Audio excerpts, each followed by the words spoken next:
안녕하세요. 열정 박쌤입니다. 열정 박쌤과 함께하는 슬기로운 쓰기생활. 이번 시간에는 생활문에 대해서 공부해 보도록 하겠습니다. 오늘도 열심히 공부해 봅시다. 생활문 쓰기 어떻게 하면 좋을까요? 본 자료는 미리 캠퍼스를 활용하여 제작하였습니다. 오늘의 공부할 문제입니다. 생활문을 쓰는 방법을 알아봅시다. 이번 시간에는 생활문에 대해서 알아보도록 하겠습니다. 학습활동을 안내합니다. 첫 번째 활동으로 생활문이란, 두 번째 활동으로 생활문을 쓰는 과정을 알아보겠습니다. 세 번째 활동으로 생활문의 예시글을 살펴보겠습니다. 첫 번째 활동입니다. 생활문이란, 생활문은 무엇을 생활문이라 할까요?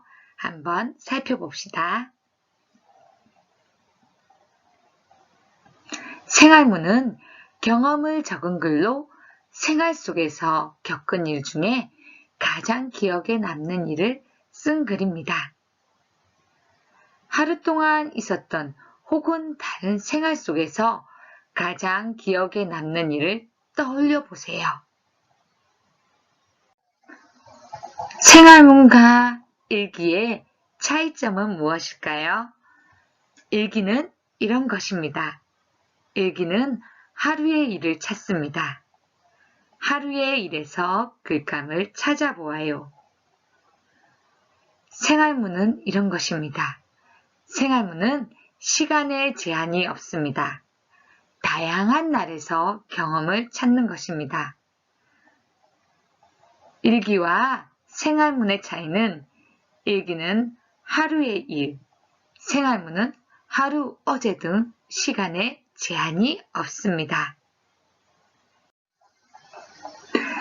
두 번째 활동으로 생활문을 쓰는 과정에 대해서 알아보겠습니다. 생활문 경험을 떠올려 봅시다. 경험이 드러난 글을 써본 적을 떠올려 보고 어떤 과정으로 썼는지 생각해 봅시다. 경험이 드러난 글을 써본 경험입니다. 1학기 때 겪었던 일을 글로 써본 적이 있습니다. 글짓기 대회에서 겪었던 일을 글로 써본 적이 있습니다. 아마 여러분들은 한 번 이상은 생활문을 적어보았을 것입니다. 생활문에는 쓰기에 단계가 있습니다. 어떤 과정을 겪는지 한번 보겠습니다. 생활문의 단계는 계획하기, 내용 조직하기, 표현하기, 내용 생성하기, 고쳐쓰기 등 다양한 단계가 있답니다. 어떤 단계인지 살펴보겠습니다. 쉽게 읽을 수 있는 글을 쓰고 싶어요. 내가 내 글을 읽을 사람은 친구, 부모님, 시나 동화보다는 내 경험이 중요해. 어떤 단계일까요? 계획하기 단계입니다. 글을 쓸 준비를 하는 단계입니다.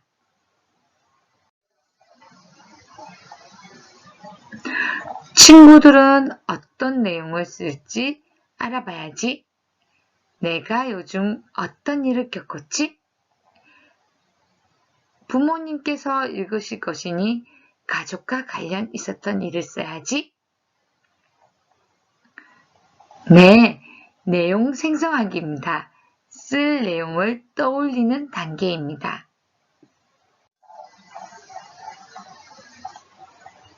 이 내용은 끝부분에 써야 생각일이 드러나겠어. 쓸 내용 가운데에서 비슷한 내용을 묶어보자. 일의 차례를 중심으로 일이 생긴 까닭, 느낌을 중심으로. 어떤 단계일까요? 내용 조직하기입니다. 쓸 내용을 나누는 단계입니다. 읽는 사람이 이해하기 어려운 내용은 없을까? 문장 성분의 호응이 바른지 살펴봐야지. 문장을 좀 더 간결하게 어떻게 고쳐야 할까? 어떤 단계일까요? 네, 고쳐쓰기로 글을 고치는 단계입니다. 겪은 일이 드러나게 글을 쓰는 과정입니다. 계획하기, 글을 쓸 준비를 하는 단계입니다. 내용 생성하기, 쓸 내용을 떠올리는 단계입니다. 내용 조직하기, 쓸 내용을 나누는 단계입니다. 표현하기, 직접 글을 쓰는 단계입니다. 고쳐쓰기, 글을 고쳐 쓰는 단계입니다.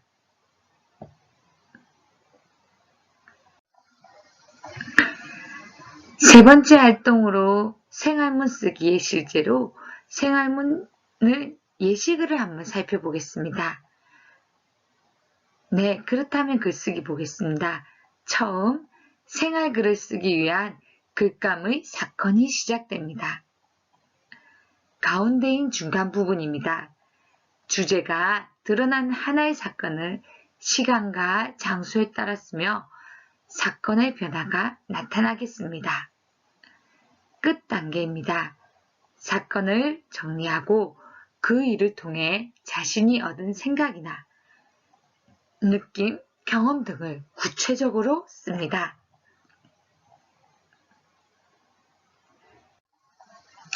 그렇다면 선생님이 생활문 예시 작품을 하나 보여주겠습니다.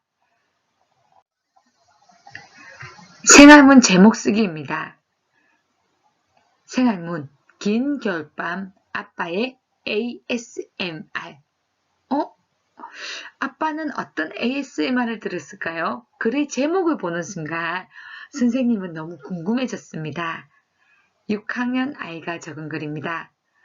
사실 이 글은 선생님 딸아이가 적은 이야기입니다. 그 글을 한번 공개해 보겠습니다.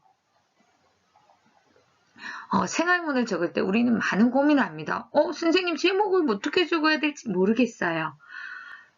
제목 어떻게 적지? 생활문 적을 때 제목을 먼저 적을 필요는 없습니다. 어떤 글감으로 어떤 주제로 적을지 생각한 후에 적거나 글을 쓴 후에도 자신만의 제목을 정해도 괜찮습니다. 처음 내용을 한번 살펴보겠습니다. 오늘은 한밤중인 이야기인 아이스크림 이야기다. 하지만 무섭지 않으니 겁먹지 않아도 된다. 이것은 밤 11시부터의 이야기다. 우리는 겨울에만 한 방에서 잔다. 그러다 보니 아빠는 10시가 되면 불을 꺼버린다. 하지만 우리가 잠이 안 온다. 신기하게도 더 말똥말똥해진다. 빨리 자. 나랑 눈 마주치면 꿀밤한데. 맞고 싶지 않으면 얼른 자. 아빠는 최대한 무섭게 말씀하셨다. 나는 정말 억울하다. 왜냐하면 엄마도 안 주무시고 어둠 속에서 핸드폰 불빛을 내뿜으시는데 왜 우리가 혼을 맞는 건지 이해할 수 없었다. 이 글은 보면 대화체가 들어가 있어 큰 따옴표를 사용해서 아빠가 어떤 말을 했는지를 표현하였습니다.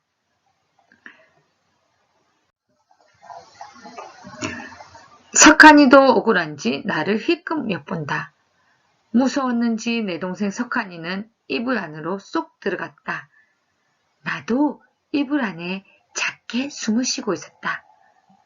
아빠는 우리가 자는 줄 알았나 보다. 휴, 역시 이불 속은 안 위험해. 소리도 내지 않고 이불 안에 있어야지. 아빠가 우리가 자는 척하는 걸 아셨나 보다. 석한이에게 텔레파시를 보내서 알아낸 것처럼 귀신처럼 우리가 자는지 확인했다. 살살살 간지러워서 포기했는데 푸하! 나도 모르게 웃음소리가 났다. 그 웃음소리는 바로 나의 웃음소리였다. 이야기가 이제 중간으로 갑니다. 아, 석하나, 결국 아빠에게 들켜오는가? 우리의 이불 반란을. 핸드폰을 하는 엄마는 석한인 줄 알고 흘끔흘끔 보셨다. 흉내내는 말 잘 썼죠? 석한이는 그냥 강제로 누명을 벗지 못한 채 자는 척하는 아이가 되었다. 석한아 미안해. 석한이는 나를 계속 째려봤다. 하긴 나도 그런 누명을 당해봐서 알지. 내가 석한이한테 사과를 하고 자려고 했다. 1시간이 지났나 보다. 부시럭 부시럭 탁탁탁. 갑자기 뭐가 뜯기는 소리였다. 슬쩍 눈치를 보면서 무슨 일이 있었는지 보니 부엌에 불이 켜져 있고 아빠는 음료수를 얼린 아이스크림을 자르고 계셨다. 아빠가 하나의 일을 합니다. 어떤 일을 할까요? 차가운 아이스크림을 들고 따뜻한 방에 오셨다. 신기하게 아이스크림은 겨울에 먹어야 더 맛있다. 아마 우리가 자는 줄 알았나 보다. 헐, 우리한테 자라고 할 때는 언제고. 삐쳤어, 흥치뿡. 우리랑 같이 먹어야지. 뽀르퉁. 후루루 짭짭. 후루루 짭짭. 이런 아빠가 아이스크림을 먹는 소리를 너무 재미있게 표현하였습니다. 누워서 아빠가 드시는 아이스크림 소리를 듣고 있었다. 유튜브에서 보던 ASMR 소리보다 불을 끄고 듣는 아빠의 아이스크림 소리가 더 실감이 났다. 어쩜 이렇게 맛있게 먹을 수 있을까? 석한이도 나랑 같은 마음인지 사랑하는 사람을 버리는 것처럼 너무 슬픈 눈으로 계속 쳐다보는 게 웃겨 웃음을 참고 있었다. 뭐뭐 하는 것처럼 해서 우리는 직유법을 잠깐 배웠는데 여기에서도 나오네요. 나도 배가 고팠는지 침을 삼키며 석한이랑 같은 눈으로 침을 흘리며 쳐다보고 있었다. 침이 계속 나왔다. 물소리가 났다. 귀신인 줄 알아 뒤를 돌아보니 꿀꺽! 석한이의 침이 고이는 소리였다. 그래도 나는 침이 많이 고이지 않았는데 석한이는 약 1리터만큼 완전 많이 고이더니 이불 안에 숨어 완전 개미 목소리로 나에게 누나 슬픈데 나 저거 너무 맛있겠어. 이제 뒷이야기가 나옵니다. 엄마도 석한이의 개미 소리를 들었는지 핸드폰 게임을 하다 웃으셨다. 밤 11시에 아빠의 아이스크림 소리를 듣다가 우리는 자는 척 하는 것을 들키고 말았다. 무슨 아이스크림을 그렇게 요란스럽게 먹어요? 아이들 먹고 싶게. 엄마가 아빠에게 따지자 석한이가 까르르 웃었다. 나도 웃었다. 하지만 너무 웃겨 잠을 못 자겠다. 자꾸만 아빠가 아이스크림을 후루룩 먹는 소리가 떠오른다. 오늘 꿈에 아이스크림이 나올지도 모르겠다. 내일 밤에도 이렇게 웃긴 이야기가 나오면 좋겠다. 아빠의 아이스크림 ASMR을 듣는 겨울밤은 참 길었다. 하루 밤에 아이들과 같이 자는 방에서 아이들이 자는 줄 알고 아빠는 아이스크림을 먹었다고 합니다. 아이들은 자지 않고 그 밤에 아빠의 ASMR을 들었던 이야기를 아주 재미있게 표현한 시랍니다. 순간을 잘 표착해서 나타난 생활문이 아닌가 싶습니다. 사실 선생님 딸이 처음에 글을 지도할 때는 어떻게 이렇게 글을 못 쓸까 하다가 매번 올해만 한 10편 이상의 글을 적었습니다. 그러면서 글쓰기에 힘이 생기는 걸 느낄 수 있습니다. 나 못 써요, 안 돼요, 어려워요 하지 말고 한 편씩 써가다 보면 이렇게 글을 표현하는 능력이 늘어있다는 것을 여러분도 느낄 수 있답니다. 생활문을 쓰는 것은 어렵지 않습니다. 우리가 일상을 적어내는 것이라고 보면 된답니다. 다음 시간에는 설명문에 대해서 한번 공부를 해보도록 하겠습니다.